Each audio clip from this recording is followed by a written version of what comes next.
असीम और प्राचीन, निर्मम और पथरीले भूदृश्य की आगोश में समाया। प्रकृति की कोमल छटा में बसा जमींदोज होता यह किला। संघर्ष और बलिदान के किस्से सुनाने को बेकरार है। किस्से उस जंगल के जहां गूंजती है हुंकार वीरों और डकैतों की। आज भी मेहमान की चाय में यहां सिर्फ दूध होता है। कहते हैं यहां के पानी में ही बगावत है।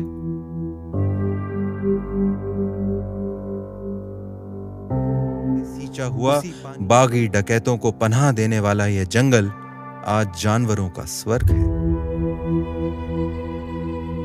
और चकमा देकर छुप जाने में तो यहां के जानवर भी माहिर हैं। यह कहानी है विंध्याचल की शान कूनों की।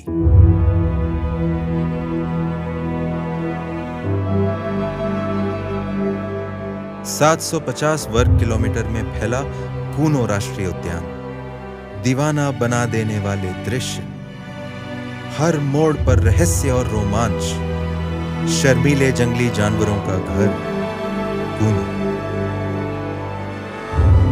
आज कूनो जैसा दिख रहा है, उसके पीछे कई कहानियां हैं। पार्क के टिकटोली गेट में प्रवेश करते ही बब्बर शेर को यहां लाए जाने की बातें शुरू हो जाती हैं।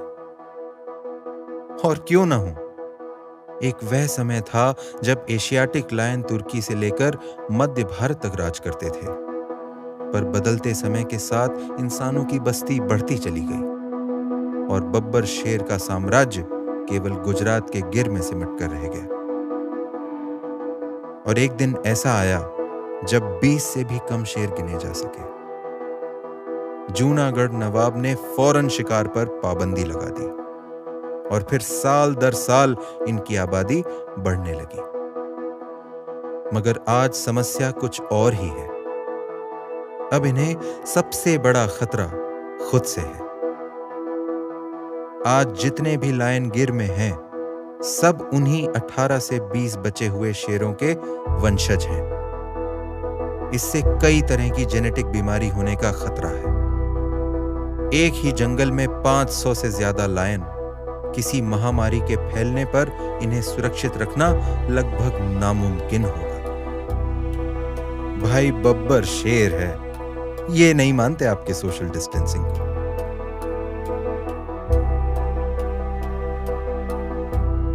वाइल्ड लाइफ के जानकार इस बात पर तो एकमत थे। गिर के बब्बर शेरों को अब जल्द ही एक नए घर की जरूरत थी। तो 1991 में wild life institute of India ने एक अध्ययन शुरू किया और कई जंगलों के आकलन के बाद मध्य प्रदेश के Kuno Palpur wild life sanctuary को सबसे माकूल पाया गया। यहां का मौसम और माहौल दोनों ही काफी कुछ सासन गिर जैसा था। शेर को नया घर देना था, उसके पुराने घर जैसा होना तो जरूरी था ना। और जनाब, लायन लाने की बात कोई नई थोड़ी है। 1920 के आसपास महाराजा माधवराव सिंधिया प्रथम पूरे लाव लश्कर के साथ अफ्रीका से कुछ लायन यहां ले आए थे।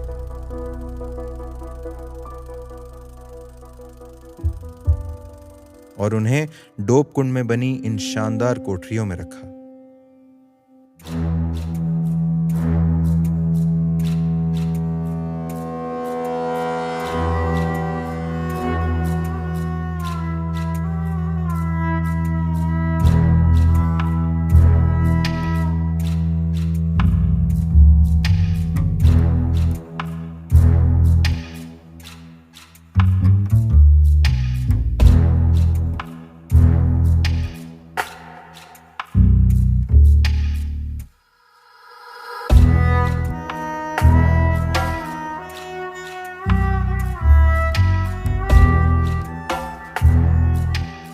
उनका सपना था इन्हें खुले जंगल में छोड़े ताकि इस भूदृश्य में बब्बर शेर की आबादी को दोबारा स्थापित किया जा सके।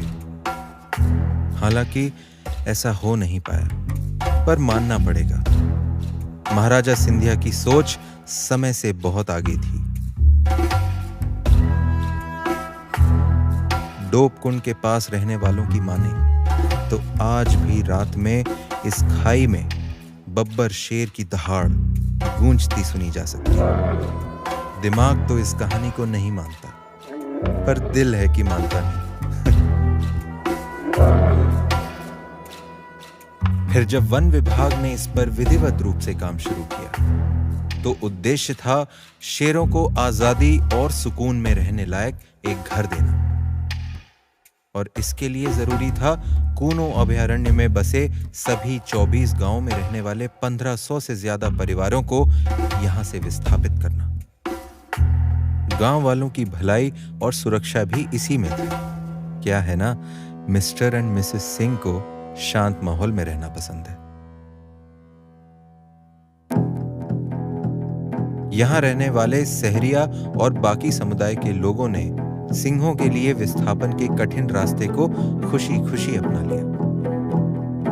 वैसे भी बाहरी दुनिया से कटकर जंगल में रहना आसान नहीं था। नदी के आसपास की जमीन उपजाऊ तो थी, पर दूसरी तरफ यह चट्टानें डकैतों को भी पनाह देती थी।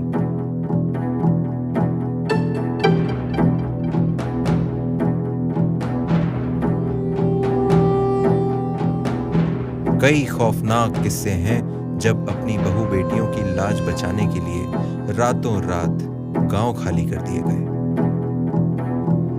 कूनो पालपुर से पलायन कर लेना सभी के लिए फायदे का सौदा साबित हुआ। विस्थापन का इतना बड़ा प्रोजेक्ट पालपुर राजा श्री जगमोहन सिंह के समर्थन के बिना संभव नहीं था। आखिर गांव वालों को उन पर अटूट भरोसा था। राजा, प्रजा और शासन के मिले जुले प्रयासों से सभी 24 गांवों को 1998 से 2003 के बीच कूनो से बाहर अगरा ग्राम में विस्थापित कर दिया गया। धीरे धीरे इन छोटे छोटे गांव और टोलों से आए लोगों ने अगरा को केंद्र बनाकर आसपास की जगहों में अपना घर दोबारा बसा लिया। सहरिया समुदाय के लोग वैसे काफी सादगी से रहना पसंद करते हैं और एक ही बड़े गांव को केंद्र बनाकर यहां सिंचाई और बिजली की व्यवस्था करने में वन विभाग भी ज्यादा कुशलता से काम कर पाया। रिलोकेशन के बाद सरकार की मदद से आदिवासियों ने कूनो संघर्ष समिति का गठन किया, जो कि आज भी लोगों और सरकार के बीच सेतु का काम करती है। आज पलटकर जंगल की तरफ देखें तो गांव के कुछ निशान बाकी हैं, पर ना जाने क्यों इन टूटी दीवारों को देखकर सन्नाटे का नहीं बल्कि सुकून का एहसास होता है।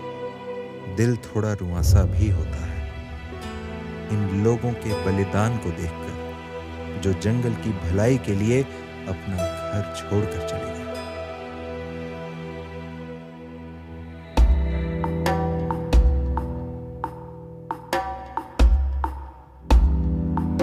और भी बहुत कुछ है जो पीछे छूट गया और इतिहास का हिस्सा बन गया। जैसे 500 वर्षों का इतिहास खुद में समाये पालपुर गढ़ी। कूनो नदी के किनारे बना यह किला कभी चंद्रवंशी राजा बल बहादुर सिंह की राजधानी था। उन्होंने यहां लगभग 1666 में अपना साम्राज्य स्थापित किया। कई लड़ाइयां देखी हैं इन दीवारों ने। सूर्यास्त के समय किले का नजारा तो देखते ही बनता है।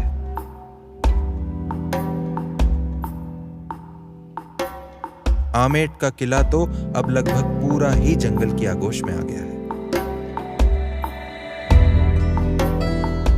भव्य और विस्मयकारी मैटोनी किले को देखकर तो समझ ही नहीं आता जंगल ज्यादा पुराना है या किला।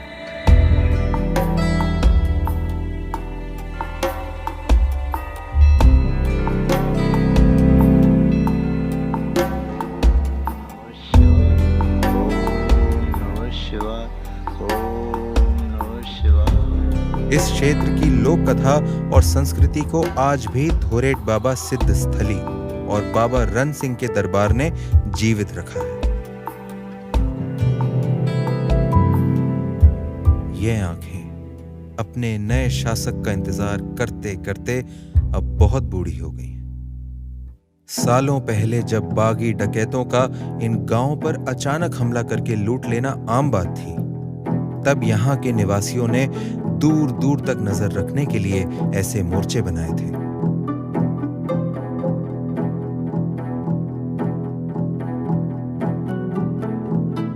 चौबीस घंटे मोर्चे पर पहरेदार तैनात रहते और दुश्मन को दूर से ही आता देख रहवासियों को सचेत कर दिया जाता।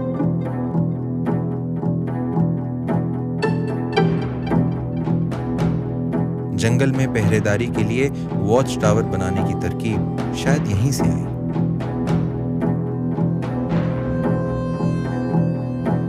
गहरी खाई के किनारे पर 5 मंजिला इमारत बराबर ऊंचाई पर चढ़कर जंगल पर नजर रखना कमजोर दिल वालों के बस की बात नहीं।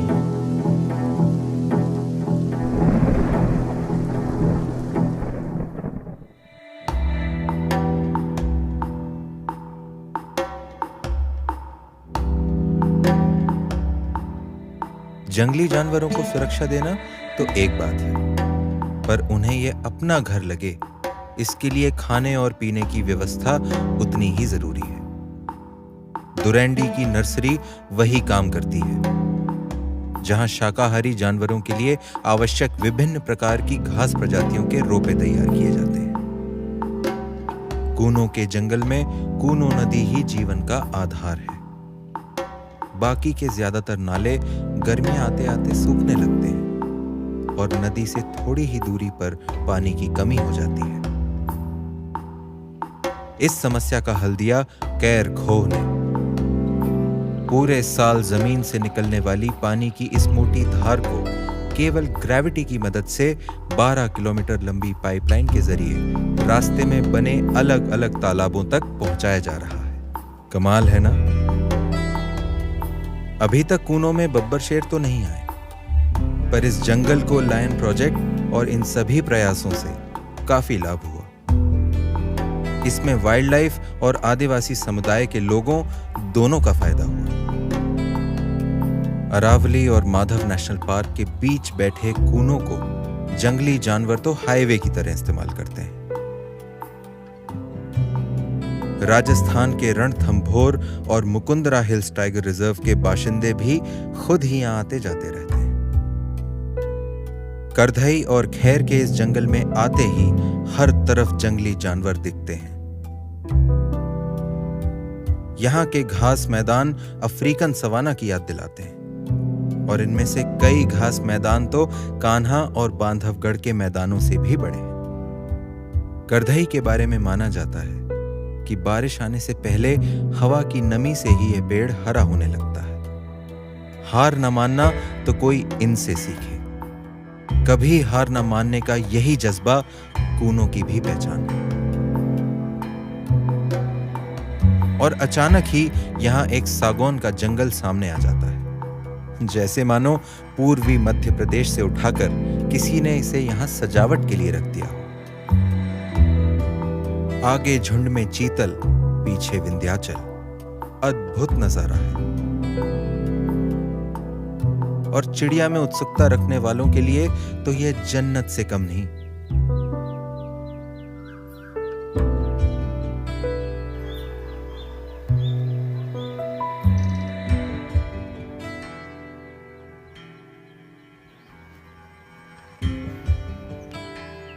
जरा दोस्ताना किस्म की है यहाँ की ड्रोंगो भी।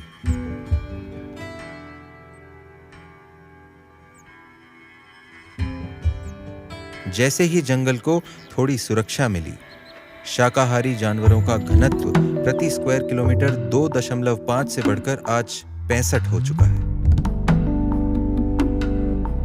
विश्वास नहीं होता कभी कभी मानव का कुछ ना करना भी जंगल के लिए क्या कुछ कर जाता है। शुरुआती दौर में 350 वर्ग किलोमीटर में फैला कूनों का जंगल एक पत्ते के आकार का था और कूनो नदी इसकी रीढ़ की हड्डी, जो इसे जीवन दान भी देती थी। तब इसका दर्जा अभयारण्य का था, किंतु 2018 में इसका क्षेत्रफल 400 वर्ग किलोमीटर बढ़ाकर राष्ट्रीय उद्यान का दर्जा दे दिया गया। जो कि एशियाटिक लायंस का घर बनाने के लिए जरूरी था। कूनो राष्ट्रीय उद्यान में टाइगर, लेपर्ड, बब्बर शेर एवं चीता, चारों बड़ी बिल्ली की प्रजातियां साथ रह सकती हैं, और ऐसा ऐतिहासिक तौर पर इस क्षेत्र में पहले रहा भी है। वह दौर अब गुजर गया जब पालपुर किले से यहां का शासन चला करता था। इसे अब जंगल ने पूरी तरह अपने कब्जे में ले लिया है, या यूं कहें कि जंगल ने इस किले को अपनाया और फिर जानवरों को तोहफे में दे दिया।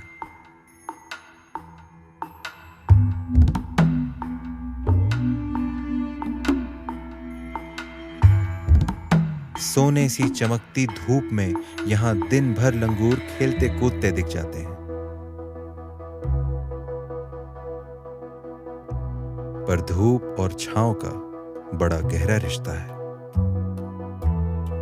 और जैसे ही सूरज ढलता है यहां का राजकुमार सिंहासन की ओर बढ़ता है, पर वह जानता है कि वह केवल इस सल्तनत का रखवाला है। कूनो की प्रजा को अब भी इंतजार है अपने असली शासक का।